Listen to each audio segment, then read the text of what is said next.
సిద్ధమా? పెత్తందార్ల పైన పేదల పక్షాన యుద్ధానికి సిద్ధంగా వచ్చిన రాయలసీమ బిడ్డలారా, రాప్తాడు మీకు స్వాగతం పలుకుతోంది. బ్రిటిష్ దొరలపై తిరుగుబాటు చేసిన తొలి భారతీయుడు మన సీమ బిడ్డ ఉయ్యారవాడ నరసింహారెడ్డి. ఎట్లా ఉంటాడో తెలుసా? ఎట్లా ఉంటాడో? దాతృత్వంలో బుట్ట వెంగళరెడ్డి, రాజసంలో రాజశేఖర్ రెడ్డి, పౌరుషంలో సైరా నరసింహారెడ్డి. సార్, ఈ ప్రాంతం 21 సంవత్సరాల తెలుగుదేశం పాలనలో 100 ఏళ్లకు సరిపడా విషాదాన్ని చూసింది సార్. ఫ్యాక్షన్ హత్యల్ని చూసింది, రైతు ఆత్మహత్యల్ని చూసింది, కరువు కాటకాల్ని చూసింది, వలసలతో నిర్మానుష్యమైన గ్రామాల్ని చూసింది సార్. అయితే వైఎస్ జగన్మోహన్ రెడ్డి అనే నేను అని మీరు ప్రమాణ స్వీకారం చేసిన క్షణం నుండి నేటి వరకు ఫ్యాక్షన్ హత్యలు లేవు, రైతు ఆత్మహత్యలు లేవు, కరువు కాటకాలు లేవు, వలసలు అసలే లేవు సార్. ఈరోజు మీ నాయకత్వంలో రాయలసీమ ఒక పవర్ జంక్షన్ లా మారింది సార్. రాయలసీమ ఒక వాటర్ బ్యాంక్ లా మారిపోతా ఉంది. ఒక ఇండస్ట్రియల్ హబ్ లా మార్చిన మీకు ఏమిచ్చి రుణం తీర్చుకోవాలి సార్? మిత్రులారా, ఒకటి గుర్తించండి, జగనన్న ప్రతి గడప ముంగటికి ప్రభుత్వాన్ని తెచ్చాడు. పచ్చరాజ్యంలో కాళ్ళు పట్టుకుంటే కానీ పథకాలు వచ్చేవి కాదు. ఈరోజు కాలు మీద కాలు వేసుకొని కూర్చున్న పథకాలు వస్తున్నాయి. ఎట్లాగో తెలుసా? పుష్ప సినిమా చూసారా? ఈ కాలు నాదే, ఈ కాలు నాదే.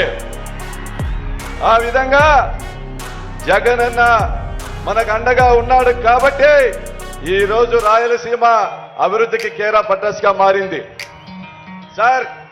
ఒక కడపలోనే కాదు సార్, గడప గడప కొలిచే దైవం రాజశేఖర రెడ్డి గారు. చిత్తూరు జిల్లా నుంచి వచ్చిన మిత్రులారా, మీకోసం వస్తూ రాజన్న మరణించినాడన్న విషయం గుర్తుంచుకోండి. కర్నూలు జిల్లాలో ఆయన తుది శ్వాస వదిలారు.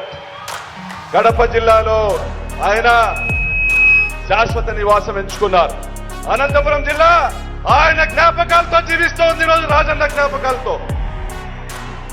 సార్, తిరుమల వెంకన్న సాక్షిగా, శ్రీశైలం మల్లన్న సాక్షిగా, గజని లక్ష్మీ నరసింహస్వామి సాక్షిగా, మా దైవం రాజన్న సాక్షిగా, నిన్నే నమ్ముకున్న కార్యకర్తల సాక్షిగా రాయలసీమ బిడ్డలందరము నీ అడుగులో అడుగు వేయడానికి సిద్ధంగా ఉన్నాం. మిత్రులారా, 14 సంవత్సరాల చంద్రబాబు పాలనలో మన ప్రాంతంలో తెగిన తాలి బొట్లు గుర్తు తెచ్చుకోండి. రైతులకు జరిగిన అన్యాయం గుర్తు తెచ్చుకోండి. నిరుద్యోగులకు జరిగిన మోసం గుర్తు తెచ్చుకోండి. పొదుపు సంఘాల మహిళలకు జరిగినటువంటి మోసం గుర్తు తెచ్చుకోండి. మనం ఎదుర్కొన్న అవమానాలు, మనపై పెట్టిన కేసులు గుర్తు తెచ్చుకోండి.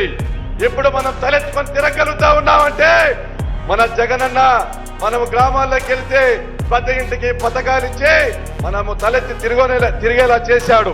ప్రతి ఇంటికి మేలు చేశాడు. కాబట్టి ఈ రోజు మనము పెత్తందారులతో యుద్ధానికి సన్నద్ధంగా ఉన్నామా? సిద్ధమా?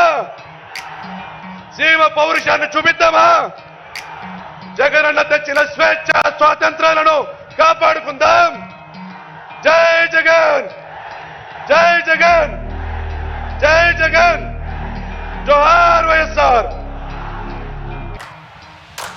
Thank you sir, thank you so much. ఇక మనందరం ఎదురు చూస్తున్న